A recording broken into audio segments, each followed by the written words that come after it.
제16장. 너희는 이 땅 통치자에게 어린 양들을 들이되 셀라에서부터 광야를 지나 딸시온 산으로 보낼지니라. 모압의 딸들은 아르논 나루에서 떠다니는 새 같고 보금자리에서 흩어진 새 새끼 같을 것이라. 너는 방도를 베풀며 공의로 판결하며 대낮에 밤같이 그늘을 지으며 쫓겨난 자들을 숨기며 도망한 자들을 발각되게 하지 말며 나의 쫓겨난 자들이 너와 함께 있게 하되 너 모압은 멸절하는 자 앞에서 그들에게 피할 곳이 되라.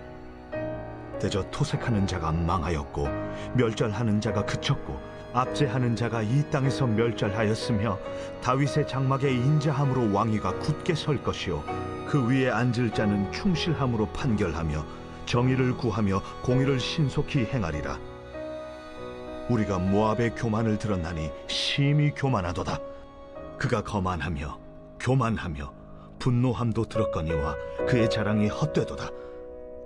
그러므로 모압이 모압을 위하여 통곡하되 다 통곡하며 길하레셋 건포도 떡을 위하여 그들이 슬퍼하며 심히 근심하리니 이는 헤스본의 밭과 심마의 포도나무가 말랐음이라. 전에는 그 가지가 야셀에 미쳐 광야에 이르고 그 싹이 자라서 바다를 건넜더니 이제 열국의 주권자들이 그 좋은 가지를 꺾었도다. 그러므로 내가 야셀의 울음처럼 심마의 포도나무를 위하여 울리라. 헤스본이여, 엘르알레여, 내 눈물로 너를 적시리니 너의 여름 실과 내 농작물의 즐거운 소리가 그쳤음이라. 즐거움과 기쁨이 기름진 밭에서 떠났고 포도원에는 노래와 즐거운 소리가 없어지겠고 틀에는 포도를 밟을 사람이 없으리니 이는 내가 즐거운 소리를 그치게 하였음이라. 이러므로 내 마음이 모압을 위하여 수금같이 소리를 바라며 내 창자가 길하레셋을 위하여 그러하도다. 모압이 그 산당에서 피곤하도록 봉사하며 자기 성소에 나아가서 기도할지라도 소용없으리로다.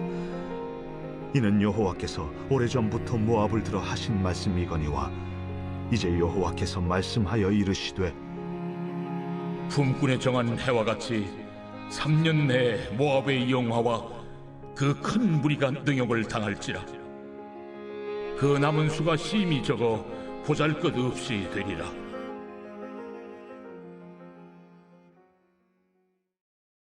(8월 4일) 화요일 매일 성경과 함께하는 아름빛 교회의 말씀 묵상 바이블 키트 시간입니다. 오늘 우리가 함께 나눌 말씀은 이사야 16장 1절에서 14절 말씀입니다. 매일 최고 온도를 찍고 있는 무더위가 계속되고 있는데요. 이 무더위 가운데 지치기 쉬운 우리의 마음을 하나님의 말씀의 그늘 아래 잠시 쉼이 있는 바이블 키트 시간 되시기를 소망합니다.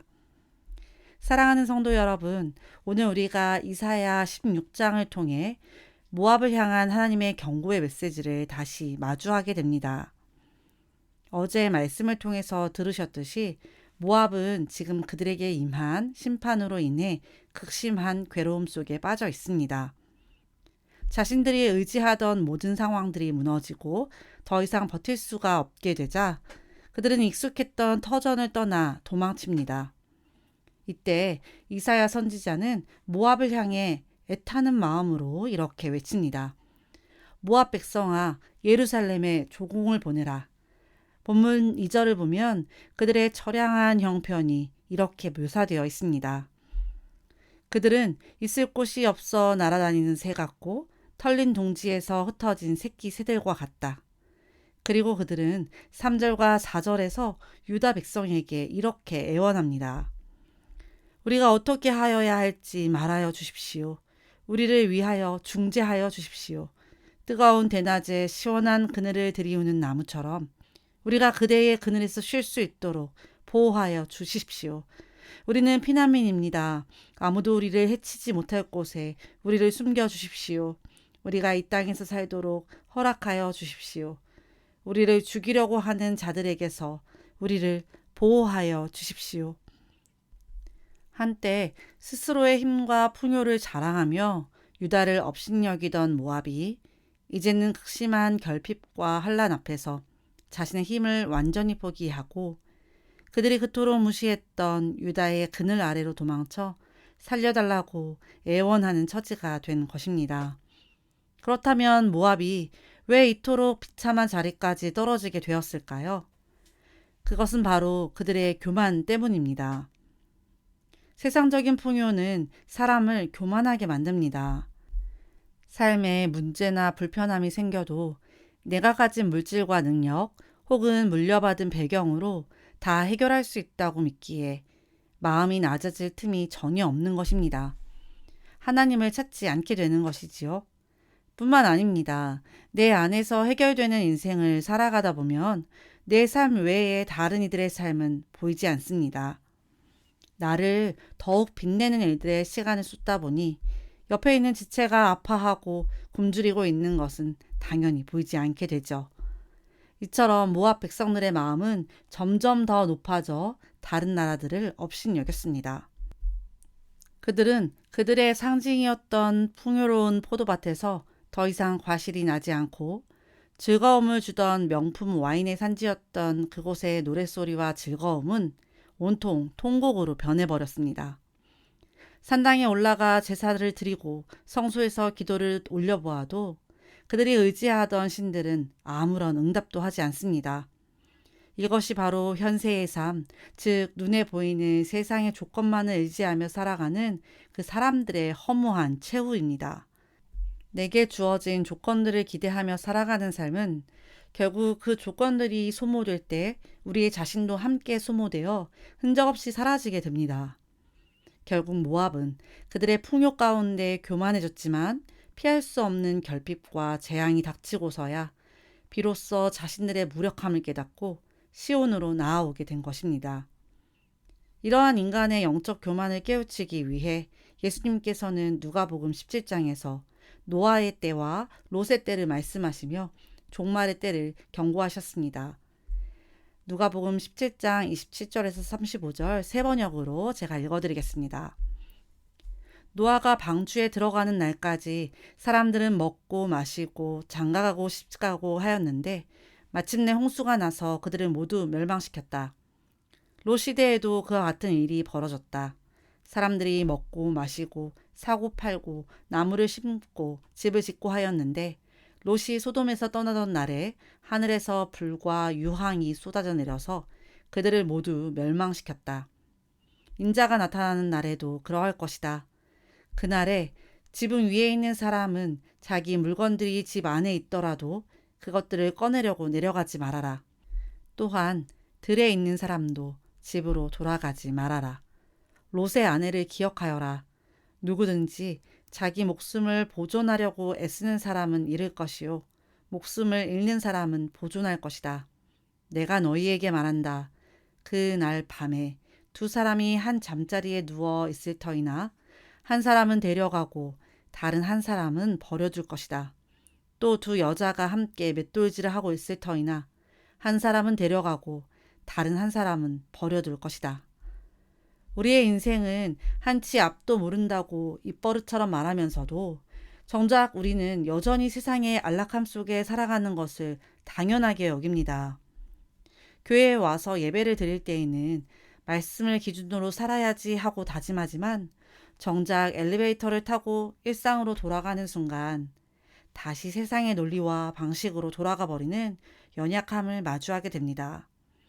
예수님은 그런 우리를 향해 세상에 미련을 두지 말라고 말씀하십니다.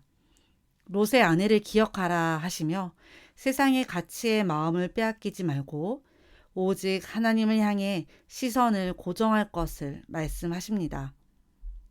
오늘 본문 이사야 16장 14절은 그들을 향한 하나님의 심판이 내려집니다.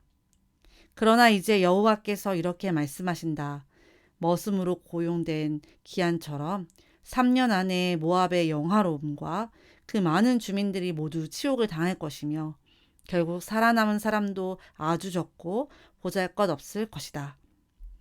사랑하는 성도 여러분, 오늘 모압의 이 엄중한 말씀을 들으면서 어떠한 마음이 드십니까?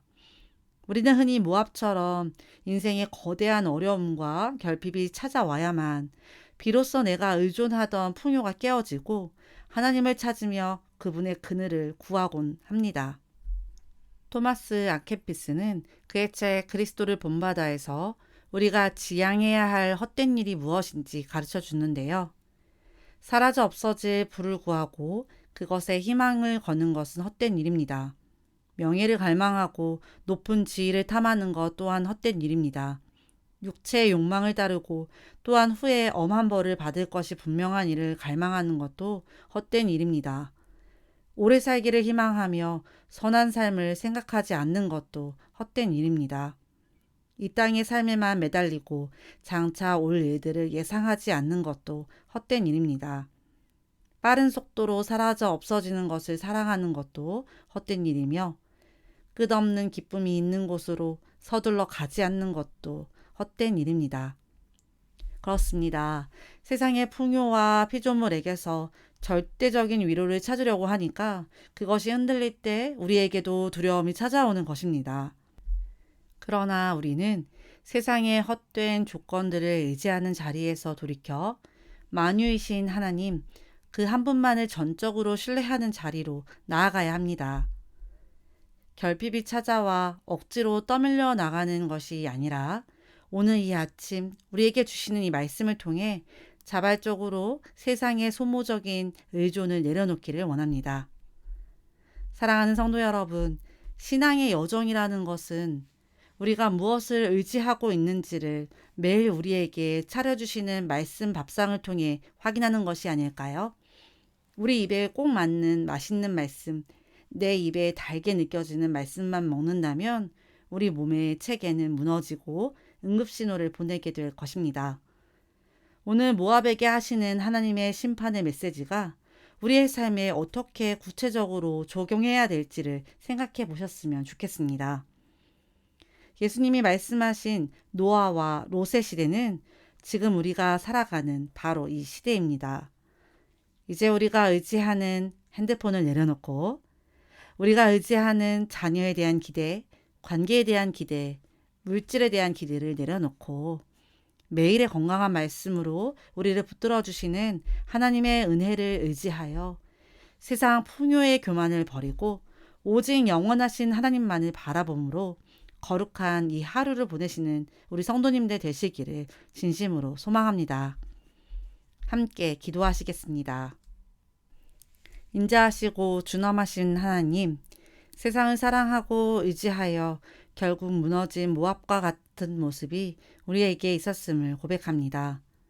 주님을 사랑한다고 고백하면서도 눈에 보이는 것들로 우리의 마음을 채우려 하였던 잘못을 돌이키기 원하오니 우리를 붙들어 주옵소서. 세상적 풍요와 안전을 쫓아가기보다 하나님의 인도하심을 걸음걸음 쫓아가는 인생 되게 하옵소서. 하나님께서 매일 풍성하게 주시는 그 은혜를 찬양하며 주님의 이름만으로 만족하고 감사하는 겸손한 자가 되게 하옵소서. 예수님의 이름으로 기도드립니다. 아멘.